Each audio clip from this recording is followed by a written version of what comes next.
The whole process of getting fit, losing body fat, and building muscle tends to be a series of ups and downs. If we're doing it right, we should be able to draw a straight line averaging out these highs and lows, with one line going down representing our body fat and one going up representing our increased muscle mass.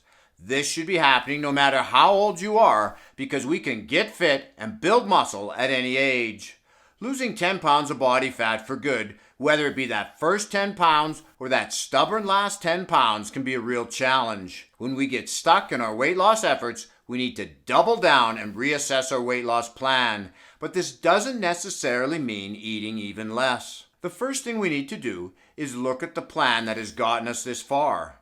Is there any areas that we've started to let slip?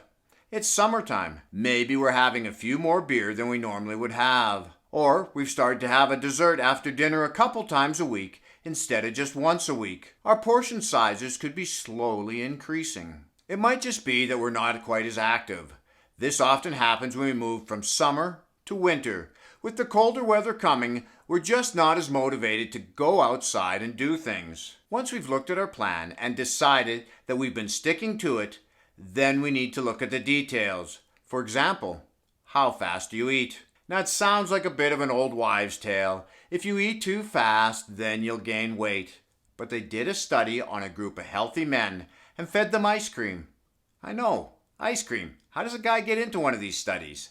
Anyway, they split these men into two groups, with one of the groups having to eat all their ice cream in 5 minutes, and the other group had theirs portioned out and were given small portions every 5 minutes for half an hour. Now, the overall amount of ice cream that was eaten by both groups was the same. Now, what is interesting here is they tested various hormone responses after the ice cream was eaten, including two that are well known to help us feel full and satiated.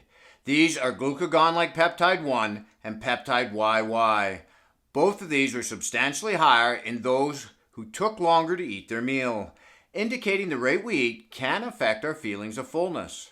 So eating slower will help us to feel full and in the long run encourage us to eat less. Now, if you've lost weight by simply eliminating processed foods and refined sugars from your diet, or you might have had some success with intermittent fasting, but now you've hit a plateau and you just can't seem to get past it, it might be time to start counting calories.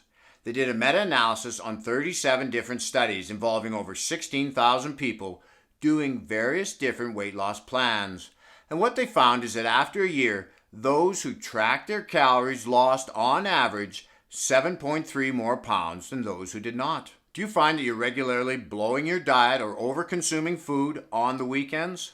Something that I do different with myself and some of my clients is that I adjust the amount of food or calories that I consume based on lifestyle, not training days. So traditionally, you would increase your calorie intake and in particular your carbs on your training days and eat less on your non-training days. What I do instead is I eat less during the week when my days are more structured and it's easier to stick to the plan, leaving a few extra calories for the weekends when I tend to go out more. So for example, if you're on a 2,000 calorie a day plan, reduce your calories Monday to Friday to 1,800, allowing you an extra 1,000 calories for the weekend. You can either split them up over Saturday and Sunday, giving you 2,500 calories for each day, or if you only have one day a week that you tend to get off track, then save all the calories for that day, which would give you 3,200 calories for the day. One of the additional advantages to fluctuating the amount of calories you consume each day is it keeps your metabolism from slowing down, as the higher calorie days keeps the body from going into what they like to call starvation mode. Now, our diet may be on track, but how is our training? Has it gotten stale? Do we need to mix it up a bit and try something new? Do we love weight training and have been neglecting our cardio? Cardio not only has long-term health benefits, but it also plays a major role in our immediate weight loss, with weight training having more long-term benefits. High-intensity cardio is great, but if it's having a negative effect on your recovery, we might be better off going with lower intensity, more moderate paced cardio, so we can keep working out while having fun. This is Lawrence from Fit and 50. We'll talk to you again in the next one.